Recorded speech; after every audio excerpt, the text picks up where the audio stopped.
Some days you have those days where you just look at yourself and you say, wow, I really look like a garbage can today. And that's one of those days for me.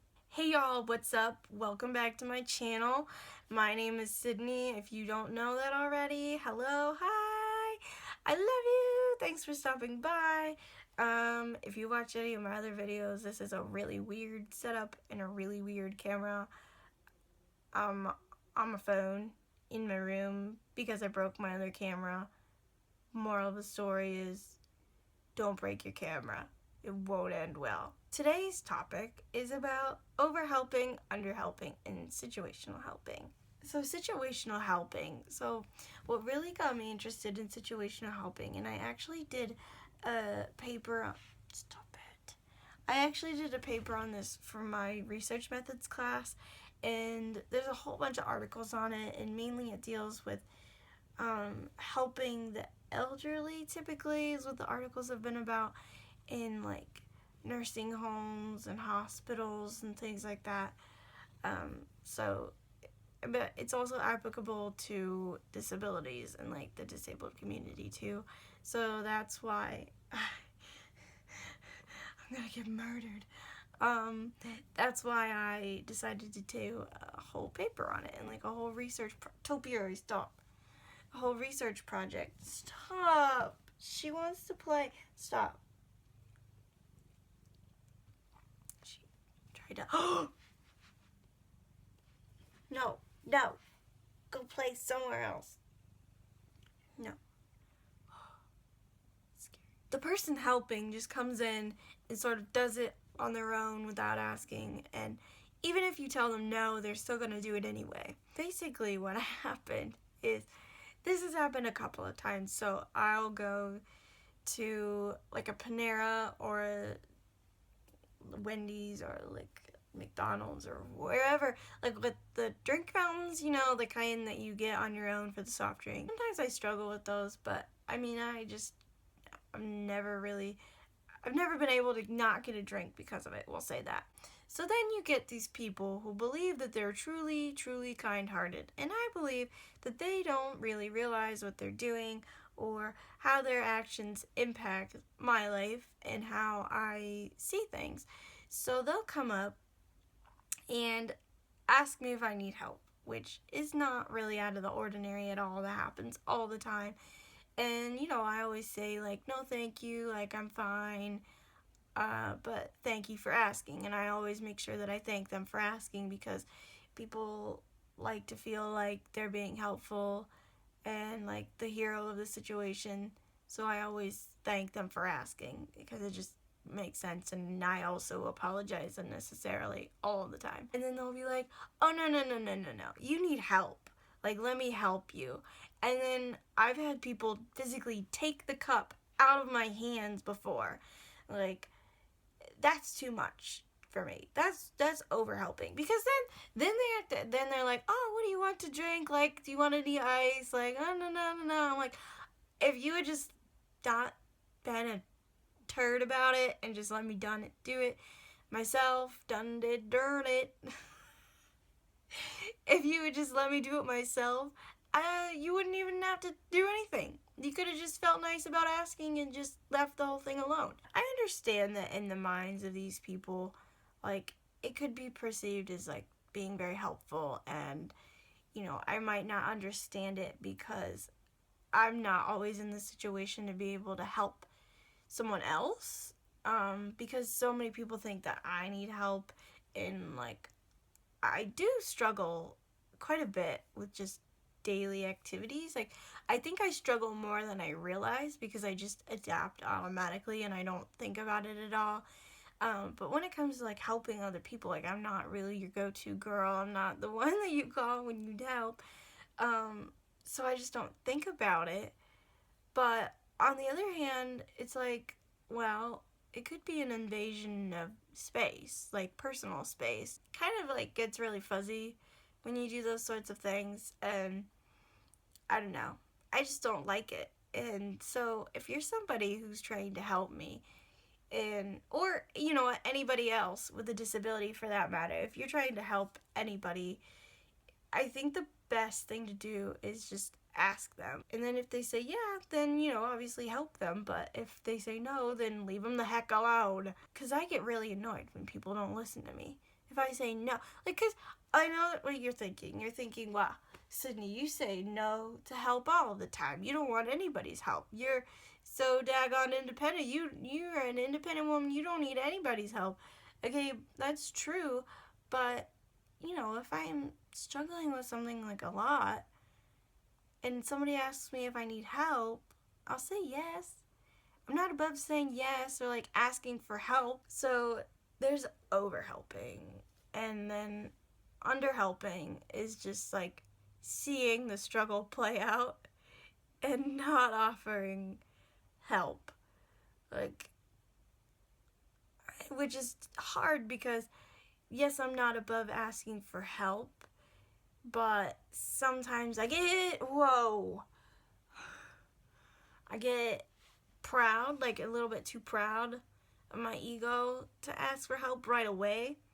So sometimes it is nice if people just sort of step in. It's a very, very, very hard, fine, very fuzzy line that honestly I don't have a straight answer to you about, but I know a lot of people struggle with, do I ask them if they want help?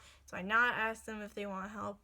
And I guess the best way to go about that is to just say that, it's better to ask somebody if they want help and have them say, like, no, they don't need the help, than to not ask them if they want the help. Does that make sense? I guess.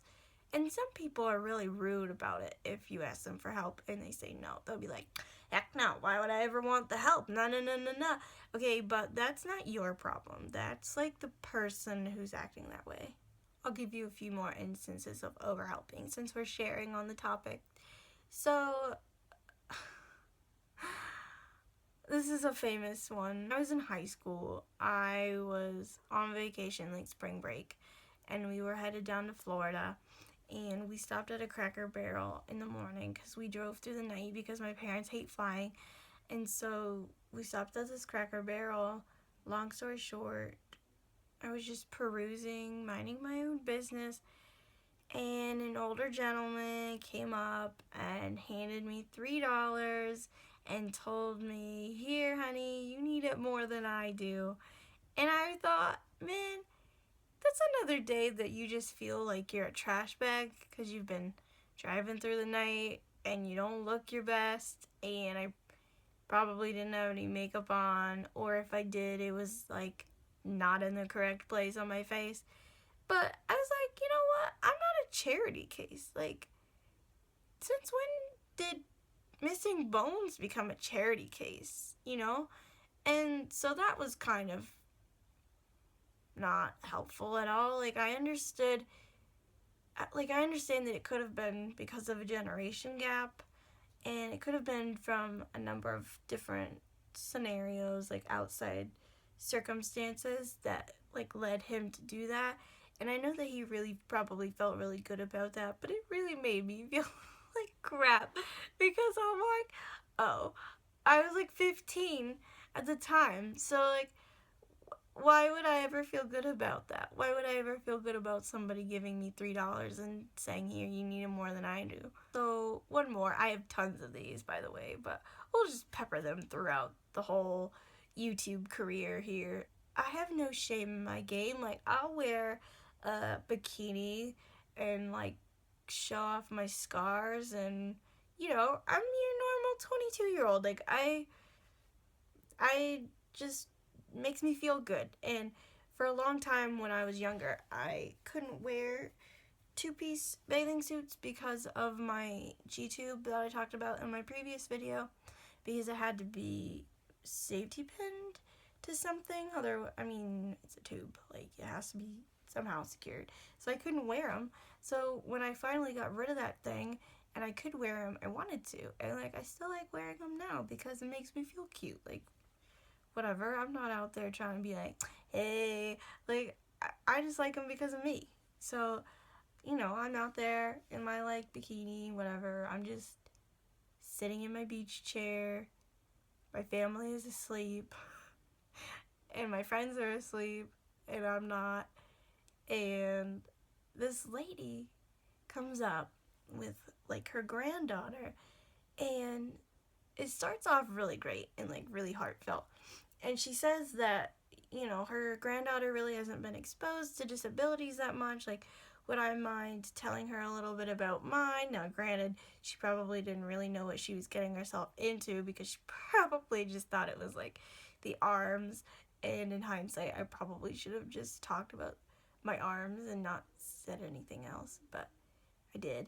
And so anyway, I told her about my disability, and then she was like, "Can she pet your arms?"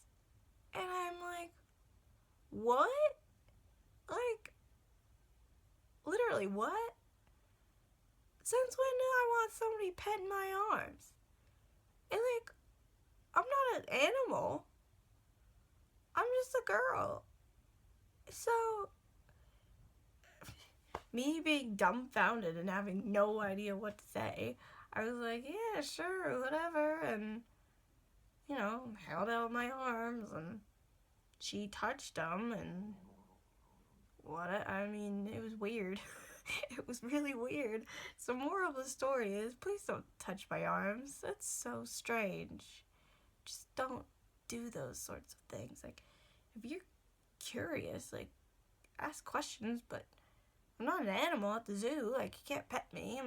This isn't a free, open petting zoo for the whole world. Like, if everybody just came up to me and, like, petted my hands, how weird would that be? How weirded out would you be if somebody came up to you and was like, "Oh, you have, like, the best hair ever. Can I pet it?"